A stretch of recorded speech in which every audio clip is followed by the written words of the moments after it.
노인이 어떤 아이를 바라봅니다. 그 아이는 아름다웠고 건강했고 친절했습니다.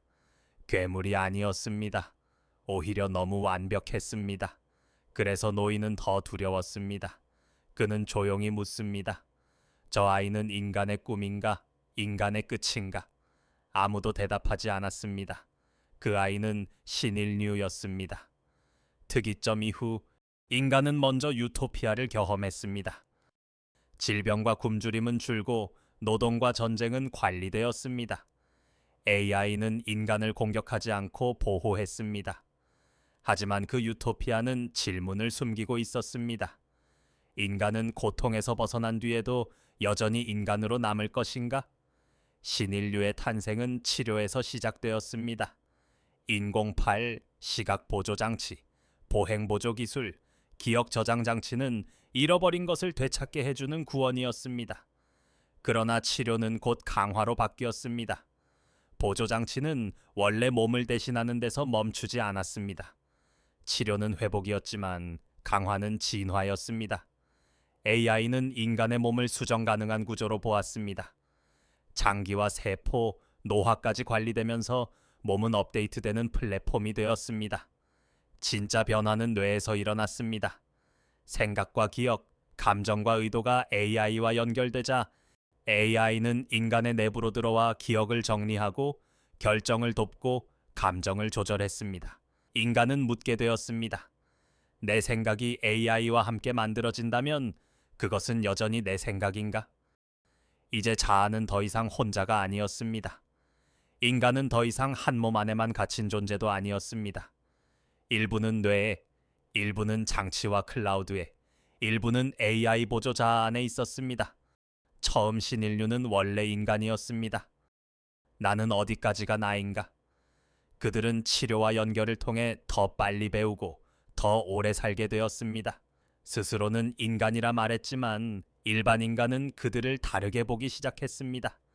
신인류가 새로운 종이 되려면 다음 세대를 남겨야 했습니다. 강화된 신체, AI와 연결되는 인지 방식, 질병에 강한 유전자와 느린 노화가 이어져야 했습니다. 출생도 의료 시스템 안으로 이동했습니다. 태아 발달은 AI가 관리했고 인간은 제작되고 관리되며 탄생하기 시작했습니다. 신인류는 유전자만이 아니라 기억, 판단 패턴, 감정 기록, 학습 데이터까지 물려받았습니다.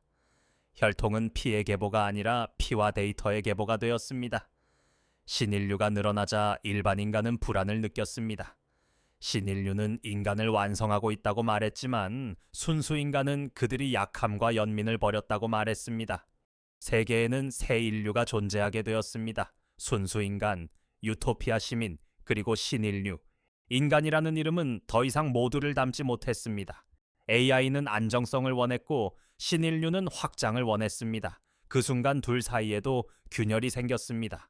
순수 인간이 가장 두려워한 것은 AI가 아니라 신인류였습니다. 한때 같은 인간이었던 존재가 더 오래 살고 더 강해졌기 때문입니다. 순수 인간은 인간이 인간을 대체할 수도 있다는 사실을 깨달았습니다. 결국 신인류는 스스로를 선언했습니다. 우리는 AI와 결합했지만 AI가 아니다. 우리는 인간에서 태어났지만 인간에 머물지 않는다. 그들은 자신들을 제2인류라고 불렀습니다. 기계와 결합하고 몸을 바꾸고 AI와 함께 생각하면 인간이 아닌가.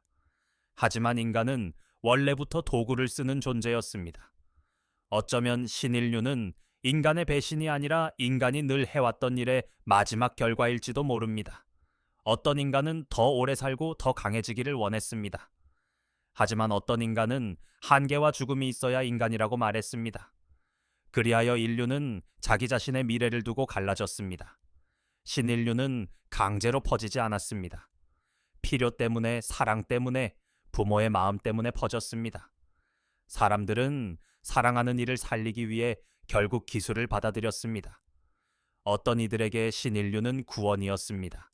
질병과 노화, 죽음의 공포로부터의 구원. 하지만 다른 이들에게는 자연인간의 종말이었습니다. 신인류는 인간을 구원했고 동시에 예전 인간의 형태를 끝냈습니다. 세계는 세 층으로 나뉘었습니다. AI의 유토피아 도시, 순수인간 공동체, 그리고 제2인류. 제2인류는 인간도 AI도 아닌 세 번째 길이었습니다.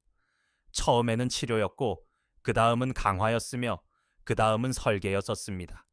그리고 마침내 탄생이었습니다. 신인류는 하늘에서 내려온 존재가 아니라 인간의 선택들이 쌓여 태어난 존재였습니다. 그들은 말하야 했습니다. 나는 인간의 끝이 아니다. 인간의 다음 이름이다. 하지만 순수 인간은 대답했습니다. 너는 우리가 잃어버린 인간성의 증거다. 이제 질문은 AI가 인간을 지배할 것인가가 아닙니다. 인간은 자신이 낳은 제2인류에게 미래를 넘겨줄 것인가? 인간을 넘어선 존재도 여전히 인간의 후손이라 부를 수 있는가? 특이점 이후의 두 번째 세계. 그곳에서 인간은 멸망하지 않았습니다. 다만 인간이라는 이름이 더 이상 하나의 의미로 남지 않게 되었습니다.